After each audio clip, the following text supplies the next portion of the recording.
Asia কাপের আগে নেদারল্যান্ডসের বিপক্ষে ৩ ম্যাচের টি-২০ সিরিজ ছিল পরীক্ষা-নিরীক্ষার। ৩ ম্যাচের এই সিরিজে ১ ম্যাচ হাতে রেখেই শিরোপা নিশ্চিত করেছে বাংলাদেশ।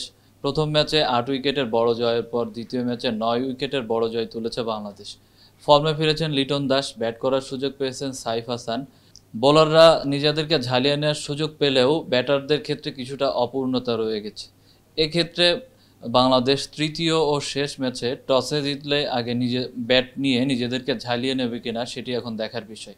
ডাচদের বিপক্ষে প্রথম ২ ম্যাচে বাংলাদেশের মোট ৪ জন ব্যাটার ব্যাট করার সুযোগ পেয়েছেন। অন্যান্য ব্যাটাররা নিজেদেরকে ঝালিয়ে নেওয়ার সুযোগ পাননি। এক্ষেত্রে তাওহিদ হৃদয়, জাকের আলী অনিক বা শেখ মেহেদীরা ব্যাট করার সুযোগ পাননি। ফলে জুলিয়ান উডের সাথে ব্যাটাররা কেমন কাজ করেছেন বা তার প্রভাবটা কেমন হতে পারে সেটিও জানার সুযোগ হয়নি।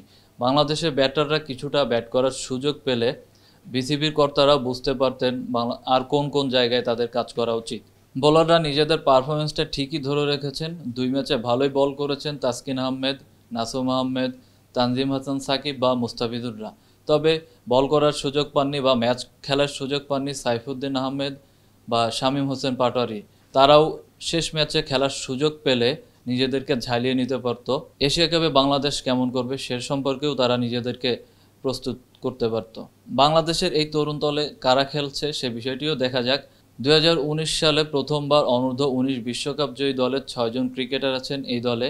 ২ ওপেনার তানজিদ হাসান তামিম ও পারভেজ হোসেন ইমন করছেন ওপেনিংয়ে ব্যাট। এছাড়া মিডল অর্ডারে আছেন তাওহিদ হৃদয়, লোয়ার মিডল অর্ডারে আছেন শামীম হোসেন পাটোয়ারি। এছাড়া ২ পেসার তানজিম হাসান সাকিব এবং শরীফুলরাও দুর্দান্ত বল করছেন। অনূর্ধ্ব-১৯ বিশ্বকাপ জয়ী খেলোয়াড় ছাড়াও বাংলাদেশ দলে বর্তমান দুর্দান্ত বল ও ব্যাট করছেন তাসকিন আহমেদ, মোস্তাফিজুর রহমান, নাসুম আহমেদ বা অন্যান্যরা। বাংলাদেশের নতুন অধিনায়ক লিটন দাসের নেতৃত্বে কেমন করছে বাংলাদেশ সে বিষয়টিও জেনে নেওয়া যাক। এবছরের মে মাসে টি-২০-র দায়িত্ব পান লিটন দাস।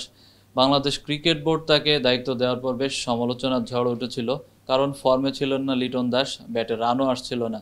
তবে সেই সমালোচনা কিছুটা কাটিয়ে উঠতে পেরেছেন লিটন দাস।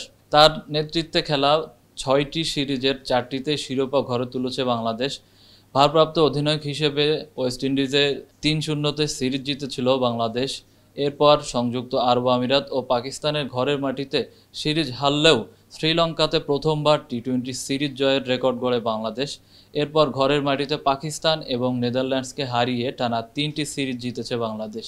বাংলাদেশ ক্রিকেট বোর্ড তরুণ দল সাজিয়ে বেশ সাফল্য পাচ্ছে বর্তমান সময়ে।